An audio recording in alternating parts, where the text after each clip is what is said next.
Hello warriors sir, this is Dr. Santosh from Manas Urja Academy. MD Ayurveda counselling 2021 के लिए आप सभी को पता होगा कि नोटिफिकेशन आया है और इसके रिगार्डिंग राउंड प्रोसेस वगैरह शुरू होने वाली है। ठीक है, इसके रिगार्डिंग कुछ फ्रिक्वेंटली आस्क क्वेश्चंस है जो कि बहुत से वॉरियर्स पूछते हैं कि कौन सी सीट चुने या फिर कॉलेज को प्रेफरेंस दे या फिर सीट को, जो भी है, या फिर बाकी भी कुछ क्वेरीज़ है। मुझे लगा कि हर किसी को बताने के बजाय एक लेक्चर ही तैयार करूं ताकि बहुत से वॉरियर्स को इसका फ़ायदा हो। ठीक है, तो इस लेक्चर का एक ही मकसद है कि आप लोगों को पता चले कि जो भी आपके दिमाग में क्वेरीज़ है उस पर मेरी क्या राय है और जनरली क्या होता है, क्योंकि आप जो प्रोसेस में जाने वाले हो ये आपके करियर की मतलब एक करियर लाइफ आप चूज़ करने जा रहे हो और मेरे ख्याल से वो बहुत ही इंपॉर्टेंट चीज़ है। तो इसके रिगार्डिंग कुछ थोड़ा सीरियस थिंकिंग ज़रूरी है, इसके रिगार्डिंग ये लेक्चर है। ठीक है, थोड़ा ध्यान से सुनिएगा कि इसमें कुछ चीज़ें मुझे इम्पोर्टेंट लगती है वो मैंने इंक्लूड की है। कुछ और भी चीज़ें होगी जो ज़रूरी है, उसके रिगार्डिंग मैंने इस वीडियो के नीचे एक कमेंट बॉक्स में अपने ग्रुप इंस्टाग्राम और टेलीग्राम की लिंक दी है, उस पर PDF है वो, उसके रिगार्डिंग आप वहाँ जाके देख सकते हो और भी डिटेल्स। ठीक है, आगे की स्लाइड्स में हम देखेंगे कि इम्पोर्टेंट चीज़ें क्या क्या है। अब यहाँ पर जनरली क्या है कि मस्ट टू रिमेंबर, यहाँ पे मैंने लिखा है कि मस्ट टू रिमेंबर, ये चीज़ें जनरली आपको पता ही होनी चाहिए। ठीक है ना, बीइंग एन एस्पिरेंट, जो आप MD करने के लिए जा रहे हो, तो ये चीज़ें आपको जनरली पता होनी ही चाहिए। उसमें इम्पोर्टेंट क्या है, सबसे पहले इम्पोर्टेंट है कि आपको वेबसाइट पता होनी चाहिए कि कहाँ पे रजिस्ट्रेशन करना होता है।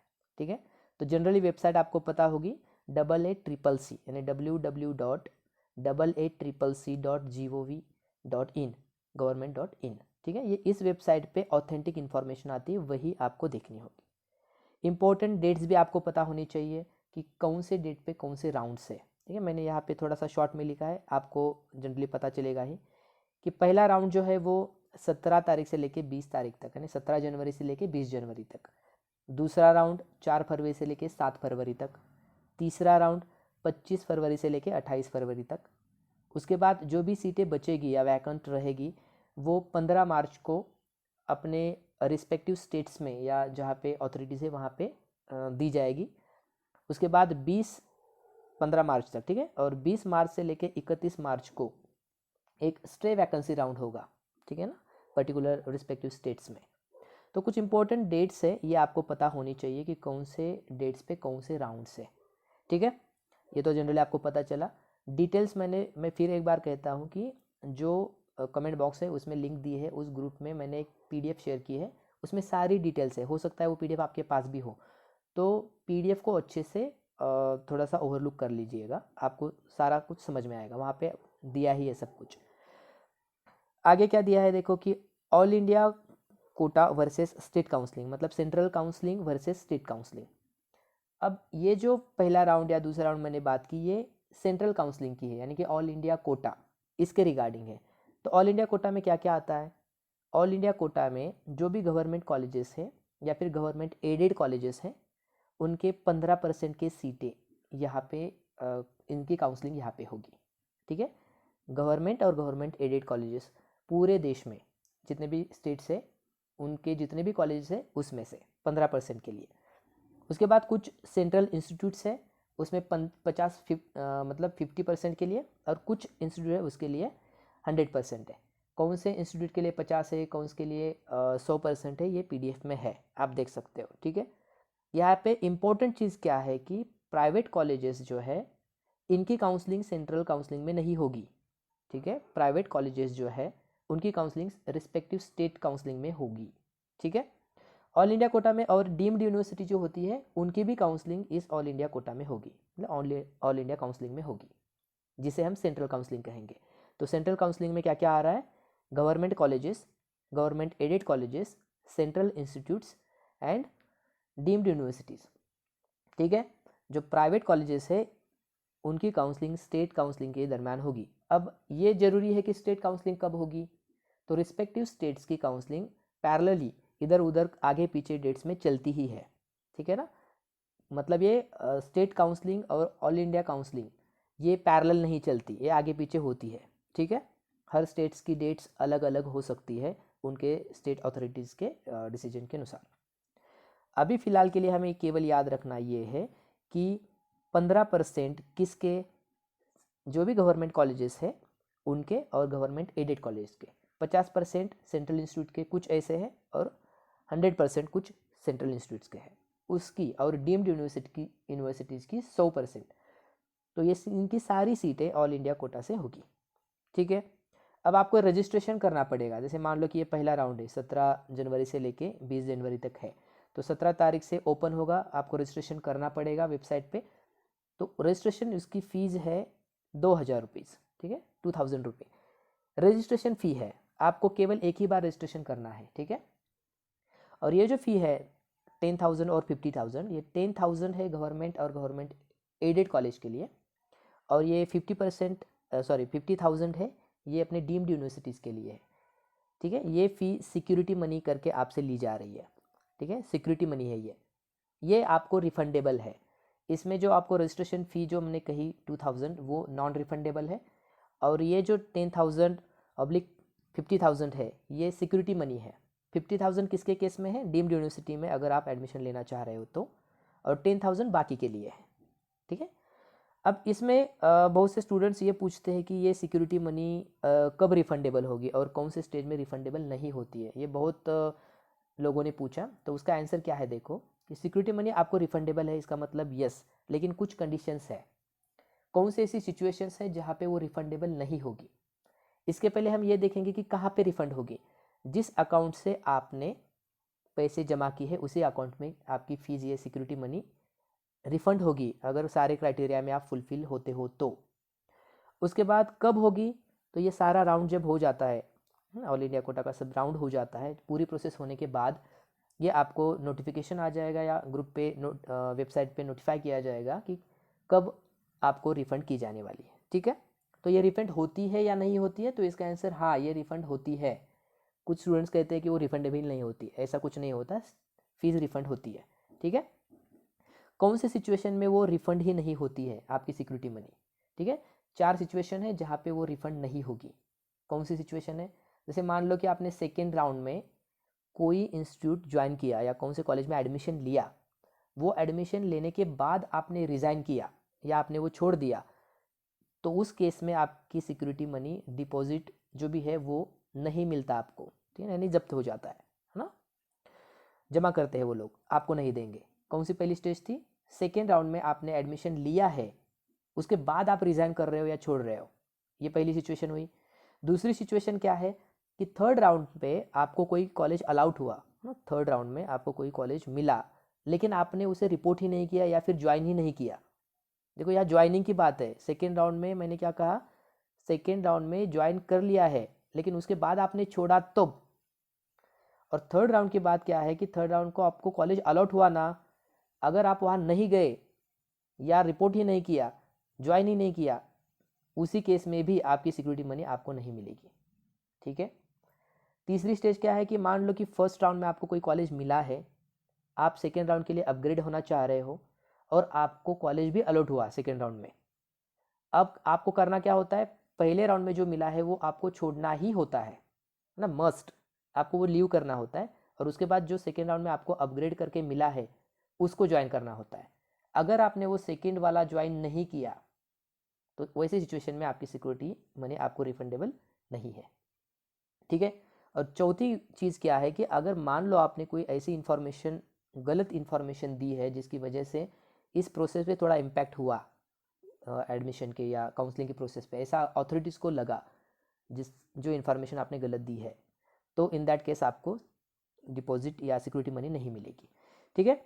अब यहाँ पे चीज़ क्या है, देखो कि थर्ड राउंड में अगर मान लो थर्ड राउंड में आपने सीट आपको अलॉट हुई, उसके बाद आपने ज्वाइन नहीं किया या फिर ज्वाइन करने के बाद आपने छोड़ दिया, इसमें एक और चीज़ क्या हो जाएगी, ये तो सिक्योरिटी मनी आपको नहीं मिलेगी, लेकिन दूसरी चीज़ ये भी हो जाएगी कि आप स्टेट काउंसलिंग से भी बाहर हो जाओगे, ठीक है। मतलब थर्ड राउंड यानी कि मोपअप राउंड ये रेड अलर्ट है आपके लिए, थोड़ा सा सोच समझकर इस राउंड में पार्टिसिपेट कर लेना। अगर आप पार्टिसिपेट करते हो और आपको कोई सीट मिल जाती है और आप उसे रिपोर्ट नहीं करते या फिर ज्वाइन नहीं करते, तो इस सिचुएशन में आपकी फ़ीस या सिक्योरिटी मनी आपको रिफंडेबल नहीं होगी और आप सेंट्रल काउंसलिंग के साथ साथ स्टेट काउंसलिंग से भी बाहर हो जाओगे। ठीक है, तो ये थोड़ा ज़रूरी चीज़ है, इसलिए मैंने इस पर थोड़ा सा जोर दिया। ठीक है, ओके, अब थोड़ा आगे बढ़ते हैं। अब कुछ चीज़ें ऐसी है जो आपको हेल्पफुल रहेगी, ऐसा मुझे लगता है। कौन सी चीज़ें हेल्पफुल है? देखो, सबसे पहले तो क्या है कि मुझे पूछते हैं कि बहुत से वॉरियर्स सर, सीट को प्रायोरिटी दी जाए या फिर कॉलेजेस को। ठीक है ना, बहुत से स्टूडेंट्स क्या करते हैं कि उनको स्टाइपेंड मैटर करता है, तो स्टाइपेंड सीट उठा लेते हैं, तो उसमें कौन सी भी सीट वो कॉम्प्रोमाइज़ करते हैं। ठीक है, कुछ बंदे क्या होते हैं कि उनको सीट मैटर करती है, कॉलेज मैटर नहीं करता। मेरा मानना ये होता है कि आपका जो एरिया ऑफ इंटरेस्ट है ना, उसको थोड़ा ढूंढ लो कि आपका एरिया ऑफ इंटरेस्ट किस में है, एकेडमिक्स में है या क्लिनिकल में है। अगर क्लिनिकल में है तो सर्जिकल है या फिर मेडिकल में, समझ में आ रहा है? अगर एकेडमिक्स में जाना चाह रहे हो तो फिर आप एक्चुअली करना क्या चाह रहे हो। ठीक है ना, ये सारी चीज़ें हैं, तो थोड़ा सा इंटरेस्ट आप खुद पहचान लो, खुद का इंटरेस्ट क्या है, और उसी के अकॉर्डिंग प्रेफरेंस सीट को ही दो। इंटरेस्ट मतलब सीट मानकर चलो, क्योंकि कॉलेज जो है ना वो केवल 3 साल की चीज़ होती है, वो ऐसे ही चले जाते हैं, पता नहीं चलता कब निकल गए। लेकिन बाद में जो आपके हाथ में डिग्री आएगी, जिस सीट की डिग्री आएगी, विषय की डिग्री आएगी, उसके साथ आपको पूरी करियर की लाइफ बितानी है, वो बहुत मायने रखती है। ठीक है ना, तो थोड़ा सा आपके इंटरेस्ट को थोड़ा पकड़ो और उसी के अनुसार सीट प्रायोरिटी पे रखो। कॉलेज चाहे कौन सा भी मिले उसमें लो, क्योंकि आपका इंटरेस्ट सीट पे मैटर कर रहा है। अगर इंटरेस्ट पे सीट है तो सीट के अनुसार जाओ, कॉलेज को सेकेंडरी रखो। ठीक है ना, कौन सा भी चाहे, मतलब स्टाइपेंडरी हो, नॉन स्टाइपेंडरी हो, गवर्नमेंट हो, प्राइवेट हो, जो भी हो आप, ये मेरा पर्सनल ओपिनियन है, तो ये आपको थोड़ा सीट को प्रायोरिटी देनी चाहिए। ठीक है ना, उसके बाद स्टूडेंट से पूछते हैं कि स्टेट काउंसलिंग में पार्टिसिपेट करूँ या फिर ऑल इंडिया काउंसलिंग में। इसमें होता क्या है कि कुछ वॉरियर्स के रैंक थोड़े कम होते हैं। अभी मैंने कहा कि ऑल इंडिया में क्या क्या है, एक तो गवर्नमेंट कॉलेजेस और गवर्नमेंट एडेड कॉलेज और सेंट्रल इंस्टीट्यूट्स। अगर आपका रैंक बहुत नीचे है तो मेरा ये सुझाव रहेगा कि आप डायरेक्ट स्टेट काउंसलिंग में ही पार्टिसिपेट करो।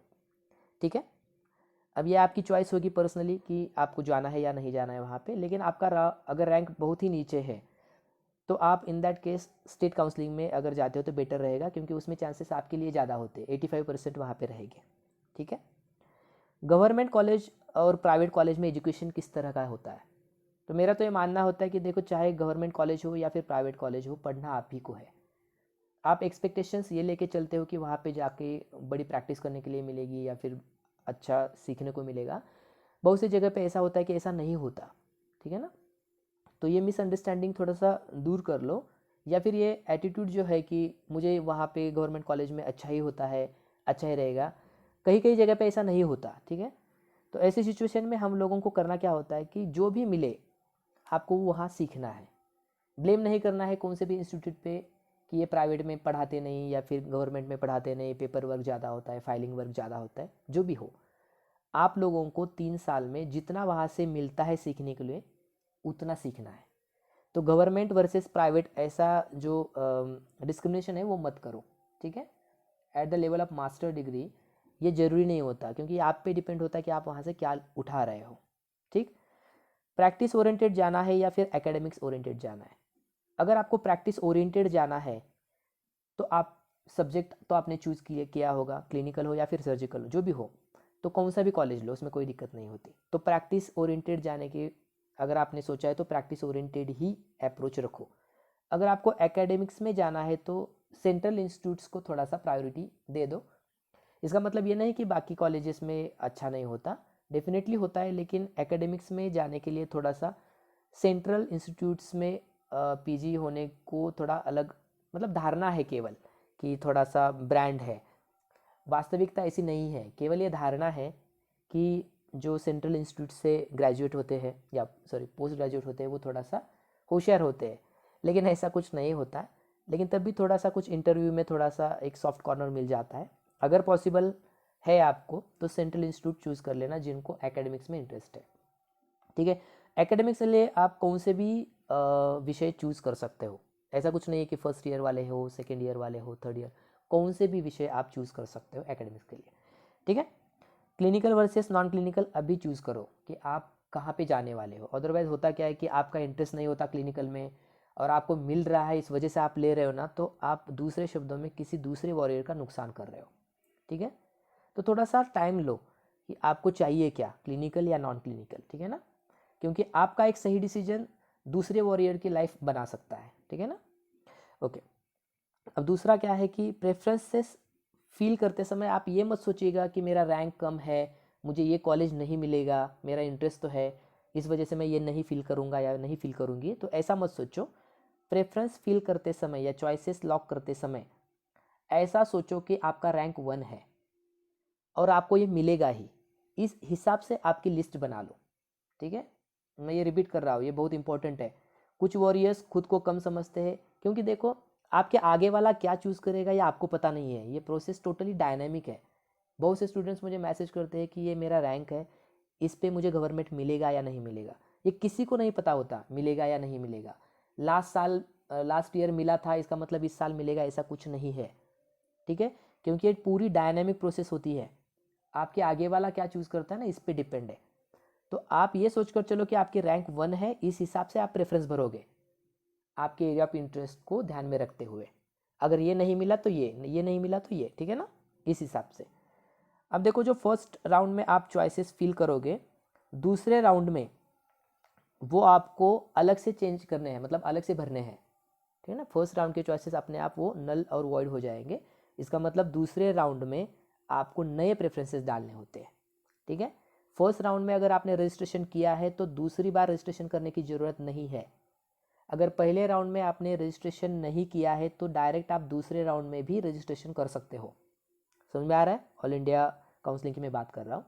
अगर आपने फर्स्ट राउंड में रजिस्ट्रेशन किया है तो दूसरी बार फिर रजिस्ट्रेशन करने की ज़रूरत नहीं है, केवल आपको चॉइसेस दोबारा भरने पड़ेंगे। अगर कोई बंदा या कोई वॉरियर फर्स्ट राउंड में रजिस्ट्रेशन नहीं करता है तो सेकेंड राउंड में भी वो रजिस्ट्रेशन कर सकता है, ऐसा कुछ नहीं है कि वो प्रोसेस से आउट हो गया, ठीक है। कौन से भी स्टेज पे आप रजिस्ट्रेशन करवा सकते हो। ओके, ठीक है। अब मुझे जो चीज़ें लगी वो मैंने बता दी। अगर आपको कोई भी बाकी भी डाउट हो सकता है पर्सनली, तो आप मुझे कांटेक्ट कर सकते हो इस नंबर पे, ये व्हाट्सएप नंबर है, ये कॉलिंग नंबर है। अभी मैंने जो कहा, अपना एक टेलीग्राम और इंस्टाग्राम ग्रुप है, उसकी लिंक मैं कमेंट बॉक्स में रखूँगा। उस पर जो PDF है इंपॉर्टेंट वाली, या जो भी इंफॉर्मेशन होती है वहाँ पे बहुत से वॉरियर्स है डिस्कस करते हैं, कुछ चीज़ें पता चल जाती है। अगर ज्वाइन करते हो तो बेटर रहेगा, ठीक है। होप सो ये चीज़ें समझ में आ रही होगी आपकी। देखो, ये मैंने इसलिए लेक्चर बनाया ताकि इस स्टेज पे कन्फ्यूजन अगर होता है ना तो रिजॉल्व कर लो। अपने कोई आप्त लोग हो या फिर आपके गुरुजन हो या आपके कुछ सीनियर्स हो, उनसे भी थोड़ा सा पूछ लो, क्योंकि ये बहुत बड़ा टर्न है, क्योंकि इसी पे आपकी करियर की लाइफ है ना। इसको थोड़ा सा हल्के में मत लो, थोड़ा सा सीरियस हो जाओ इसमें। आपके एरिया ऑफ इंटरेस्ट को थोड़ा सा पकड़ो कि आपका एरिया ऑफ इंटरेस्ट क्या है, जिसके ज़रिए आप आगे की लाइफ जीना चाह रहे हो, आगे की लाइफ आप करियर उसमें करना चाह रहे हो। एकेडमिक हो या फिर क्लिनिकल हो, इसमें थोड़ा सा सोच समझ कर लो, क्योंकि आपका एक डिसीजन बाकी लोगों को फ़ायदेमंद है। समझ में आ रहा है ना? अगर सभी ऐसा सोचेंगे तो सभी लोगों को कुछ ना कुछ अच्छा मिलेगा। अदरवाइज ऐसा ट्रेंड देखने को मिलता है कि कुछ लोग प्रैक्टिस ओरिएंटेड न होकर भी प्रैक्टिस की सीट उठा लेते हैं, मतलब क्लिनिकल सीट उठा लेते हैं, ठीक है। तो इससे होता क्या है कि आप आगे जाके वो प्रैक्टिस भी नहीं करते हो और केवल एकेडमिक्स में, वो एकेडमिक्स भी नहीं करते, फिर घर में बैठते हैं, तो इसका फ़ायदा ही कुछ नहीं है ना, ठीक है। ओके, अगर कोई चीज़ डाउटफुल लगी या फिर किसी में कन्फ्यूजन है तो वो तो PDF थोड़ा सा आपको जो शेयर की है वो देख लेना। अगर उस पर भी डाउट होता है तो फिर मुझे पूछ लेना, ठीक है। Okay, wish you all the best. Thank you for listening. Have a nice day.